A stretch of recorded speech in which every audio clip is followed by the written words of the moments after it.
Hey, people need to stop tripping and they need to realize that locksmiths were here long before Jesus Christ came to earth. Okay? Now, you might say, what? I say, hey, take a look at this. Just check it out. Now, if locksmiths had not been here long before Christ Jesus came to earth, Christ would have never been able to turn to St. Peter and say, hey, I'm giving you the keys.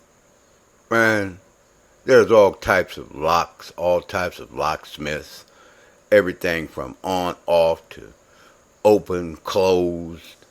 It's all about security, and that's what we do. But today I'm going to talk to you a little bit about going old school, because everybody wants to sell you a brand new machine and make you feel like you can't be nothing unless you spend $8, $9, $10,000 on something that just takes you away from the reality of who you are. So we're going to talk about cutting a key without a $7 or $8,000 code machine.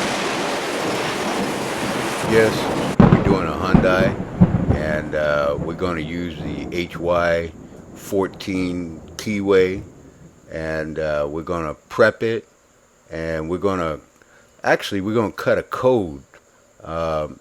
You're looking at some machinery right now. It's kind of thundering here in Hawaii, so this is what we can do to help. This craft is not for the faint or those who are trying to make a lot of money real fast. You got to be hungry. You got to want to do what we do in order to be us. As a matter of fact, my Lord Christ Jesus said, blessed are they who hunger and do thirst.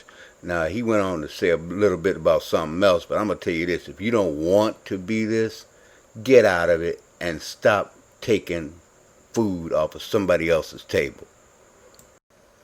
Along with your standard regular toolbox tools, you might acquire a vernier caliper.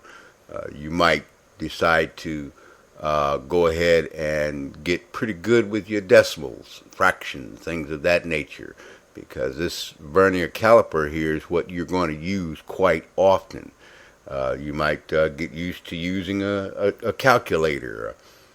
So we're going to cut code 0674, that's Tango 0674. You see me prep the blade because we're going to measure the distance from the shoulder to where the center of the first cut, which is 98 thousandths of an inch, and that's where the center of the cutter will be when we start to make the cut on this blade. We have 8 spaces, and each of those spaces will contain one of 4 different depths in this series for this Tango 0674 key code for a Hyundai. You see to the left the difference in thousandths of an inch between the cuts 1 through 4. Now, we'll use that information to dial in our depths as we move along in cutting each of those depths on this machine. As I show you these different parts of this machine, and we're actually using a Framin cutter. It's a manual machine, but again, we're going old school.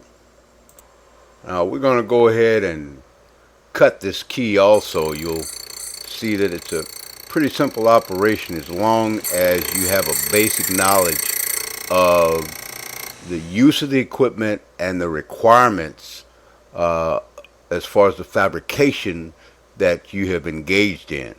You see as I mark off the depths of this key that we've cut by code.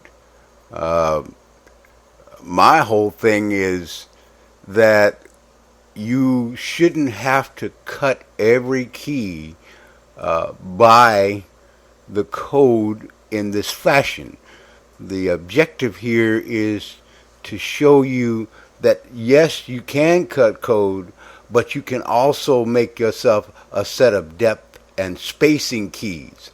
That's keys that have, say, You split your odd and your even. On one side of the blade, you'll have all your even cuts. It's got 8 spaces, so one side of the key will have all the even, say depth number 2s, and on the other side of the blade will be all your odd depth number 2s. So that when you determine what your code, what your bidding is based on the code, you can slap your depth and spacing keys in the vise and you can cut a key. No problem. And it's cut by the code for that particular vehicle.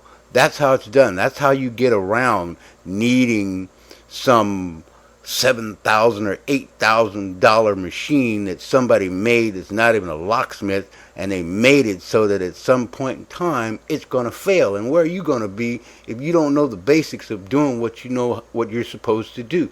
You're going to be out of work because you won't know how to do it. So my suggestion is, if you want to be a locksmith, do what the old guys used to tell me. Will, make yourself some depth and spacing keys. And anybody that's in the business that's been in there for a while will tell you that. Now it's time to eat.